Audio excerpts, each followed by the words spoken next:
పిల్లలు ఆడే ఆటలు అత్త కోడళ్ళ కొట్లాటలు సదిరి చెప్పలేని మగని తిప్పలే తిప్పలు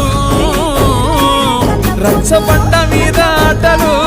ఛాయబండి కాడ మాటలు వచ్చిపోయేటోళ్ళ మందలించుకునే సంగతి